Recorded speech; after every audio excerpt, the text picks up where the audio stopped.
Radio Vatican, France et Afrique.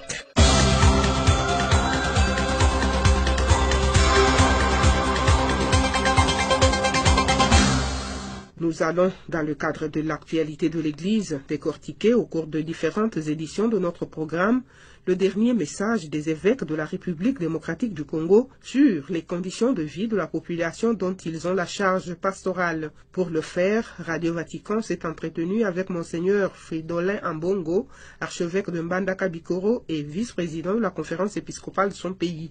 Aujourd'hui, ils commencent par nous parler de l'intitulé même de leur message, à savoir « Le pays va mal, debout Congolais ». Le titre en soi est tout un enseignement.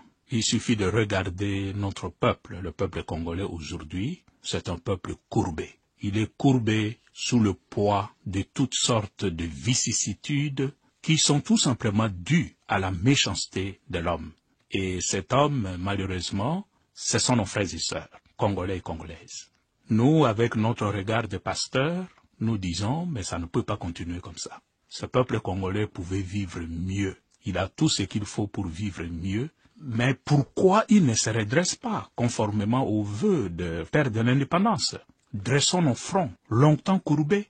Et ce front va rester courbé pendant encore combien de temps? En tant que pasteur, nous ne pouvons que exhorter notre peuple à se mettre debout. Les opposants ont utilisé le même terme, debout congolais. Est-ce qu'il y a une coïncidence ou vous puisez dans la même source? Je crois que tout le monde puise à la même source.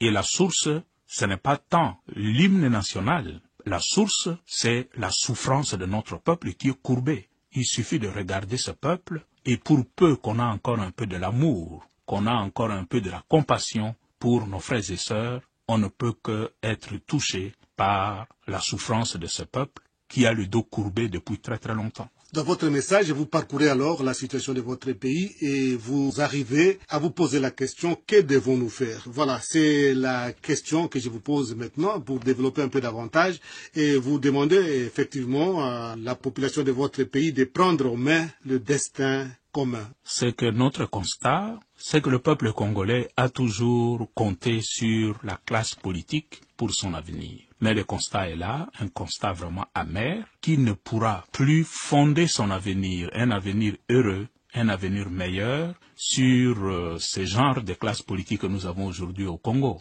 S'il veut qu'il y ait un changement dans le pays, c'est à lui de se prendre en charge et se donner une nouvelle orientation pour son avenir et pour l'avenir de ses enfants.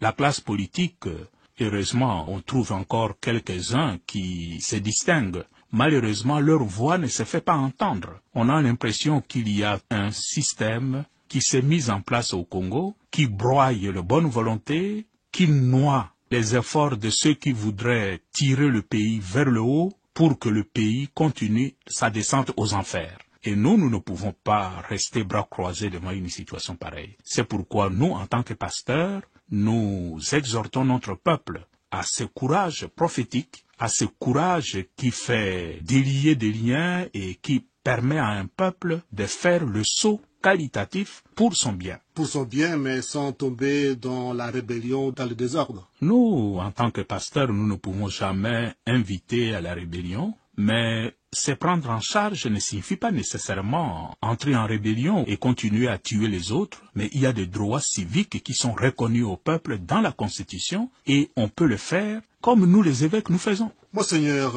avec un peu de recul, n'avez-vous pas été naïf avec les politiciens qui sont habitués aux intrigues, aux coups bas, aux calculs parfois malhonnêtes?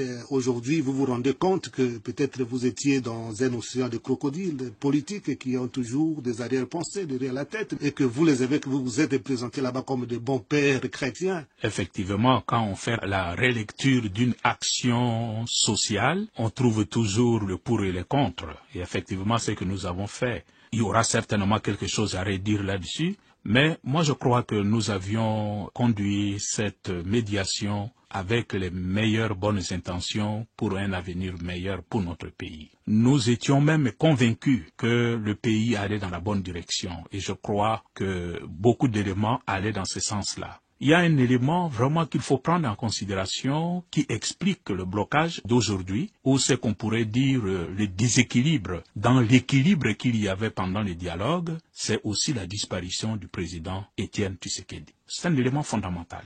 Et le soir de sa mort, quand nous avions reçu cette information, nous avions compris tout de suite que quelque chose allait bloquer dans la machine que nous essayons de conduire. Et c'est ce déséquilibre, malheureusement, qui a été exploité par le pouvoir en place, comme, désormais, il n'y a plus rien en face, on peut faire ce qu'on veut, inutile d'aller dans le sens de l'accord. C'est ça qui nous a conduit dans la situation de blocage d'aujourd'hui. Le travail que nous avons fait, ça a conduit quand même à un accord. Et l'accord est là. Et cet accord s'impose à tout le monde, de l'opposition que de la majorité, et nous devons tout faire de se mobiliser pour que cet accord soit suivi d'application. Et nous n'avons jamais désespéré qu'on ne peut pas appliquer cet accord. Il est applicable dans le contexte actuel. C'était Monseigneur Fridolin Ambongo, archevêque de Mbandaka-Bikoro en République démocratique du Congo et vice-président de la conférence épiscopale de son pays.